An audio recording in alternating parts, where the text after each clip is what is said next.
this showing that the Chinese military may be a bit more of a paper tiger than we had thought or feared? Yeah, yes, absolutely. And I think this is a big concern for Beijing. Let's remember, Beijing gave to Iran their most advanced air defense systems, highly touted. They didn't end up doing anything. They didn't shoot down a single American or Israeli plane, and they were destroyed by the air forces. There are intelligence systems that China has set up in Iran that didn't work.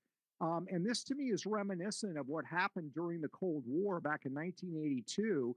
The Israeli Air Force and the then Syrian Air Force squared off above Lebanon that year. Hmm. The Israelis were flying American F-15s, and the Syrians were flying MiG-25s. The Israelis won that air war by shooting down 82 MiGs without suffering a single casualty. Yes, the pilot training was key, but the technology was important as well.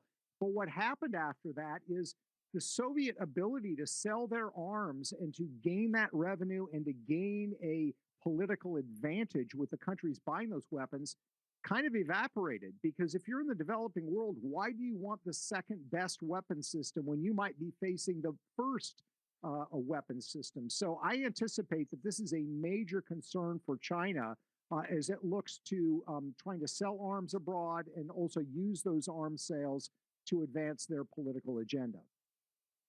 Well, Peter, I would go a step further, and I'd love your thoughts on this. But, for years now, at least a couple of decades, we've seen China more and more chauvinistically saying the West is in decline, the United States is in decline, China is rising. You want to tie up with us because the 21st century will be the Chinese century. Now, this seems to shift that narrative quite a bit. And people who watch the show know that I have been putting for a long time Venezuela, Cuba, now Iran into the context of confronting China without confronting China. What do you make of that? Is this the ultimate Trump strategy? And when you see things like the news which broke a little while ago that China is apparently banning exports of jet fuel and petroleum products, it says to me that they may know they've got a real problem here. Yeah, I think they have a huge problem here. Just look at the competition that's taking place in artificial intelligence right now. And you would wonder, what does this have to do with Venezuela and Iran? Actually, a fair amount, because the two big tech infrastructure companies for China that are central to the AI race for them are Huawei and ZTE. These are the big conglomerates that create the networks that you need for artificial intelligence networks to work. Well, both of those companies, huge contractors in Venezuela and Iran, and they are now looking at losing tens of billions of dollars in revenue because they have large projects in scale in both of those countries. And guess what?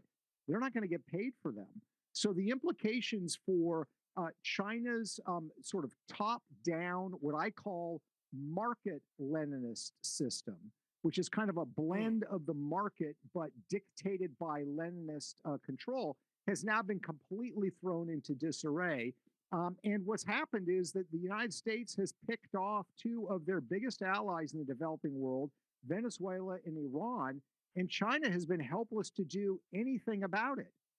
Any thought that they had of retaking Taiwan, for example, they now face the dilemma that the United States is in firm control of the Straits of Hormuz, and between 40 and 50% of all of China's energy, whether it comes from Iran, whether it comes from Saudi Arabia, goes through the Straits of Hormuz. So you could have a scenario where China decides to attack Taiwan, and the United States says, "Guess what? No oil from this region is going to China," and then they are in deep, deep trouble. So the amount of leverage that Donald Trump now has over China going into what is supposed to be a meeting between these two presidents, not too far away. The entire equation, I think, of that conversation has shifted to Trump's advantage. Do you think, though, just coming out of that meeting, we know that Trump is a great deal maker, that he's transactional as well as principled for America. Do you see some sort of rapprochement, maybe some sort of detente with China saying, Maybe we've bitten off more than we can chew. We need to, both sides, calm this down. Well, I think that's going to be China's line. I'm skeptical about negotiated solutions with China because they don't honor them. Trump negotiated the purchase of American agricultural products, a whole bunch of agreements with China in his first term. China didn't honor any of them. China said they were going to deal with precursor chemicals and the Chinese industrial involvement in fentanyl. They didn't do any of that. That was back in 2017.